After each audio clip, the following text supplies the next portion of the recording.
Notice असां वटि मौजूदु हुयूं ऐं असां ही ताज़ो रोड जेको ठहियो ऐं जॾहिं ठहियो पे तॾहिं बि असां सोशल मीडिया ते अल्ट्रा मीडिया ते ऐं मेरान न्यूज़ ते ख़ासि करे इन में कम जी जेको मयार हो उहो सॼो ॾेखारियो, सॼो सिस्टम कयो। उन खां पोइ बि असां वटि हिते चरबन नगरी अंदर नगरी जो राज आहे त उन में को बि नोटिस न वरितो हुयो। उनजी रिज़ल्ट इहा आहे त अॼु ही गाॾी नंढड़े खॾे में फाथी आहे जेको हींअर वॾे खॾे में तब्दील थी चुको आहे।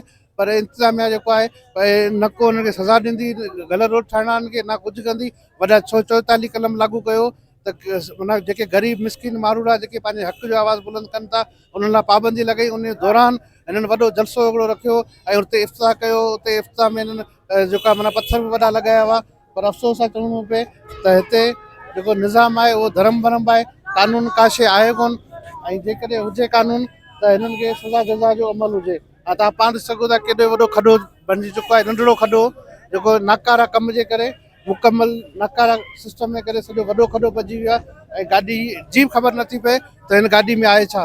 हिन गाॾी में केरु चवे थो तेल आहे, केरु चवे थो हिन में गिह आहे, केरु चवंदा हिन में जेका पेट्रोल आहे ऐं पंहिंजो ऑइल आहे। हाणे ख़बर ई कोन्हे गाॾी छा जी आहे, खॾो सॼो वही रोड सॼो वही रहियो आहे। ऐं हीअ तव्हां ॾिसो पिया शहर जा माण्हू को तफ़री न पिया कनि, हीअ ॾिसनि पिया त असांजा नायल हुकुमरान कीअं असांजी तबाही पिया कनि। असांजे पैसनि जो टैक्स जेको आहे हीअ अरबे करोड़ रुपया कीअं पिया ज़ाया कनि, कीअं पिया विञाइनि। इहे उन लाइ आया आहिनि, पंहिंजी तबाही जो मंज़रु ॾिसणु आया आहिनि त असांजा कहिड़ो वेदन हिननि करे हेॾो आहे, जीअण जंजाल करे हेॾो आहे। हिननि असांजो मच्छरनि जो अलॻि अज़ाब आहे, ॿारहीं तइलीम मुकमल तबाह, रोड जेके ठहनि था उहे तव्हां पाण पंहिंजी अखियुनि सां ॾिसो पिया। हीअ वेदन लॻो पिया, हीअ ज़ुल्म लॻो पिया आहे।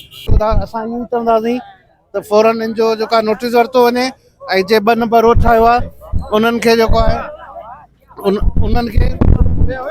उन्हनि खे जेको आहे सख़्त खां सख़्तु सज़ा ॾिनी वञे ऐं उनखे गिरफ़्तार कयो वञे।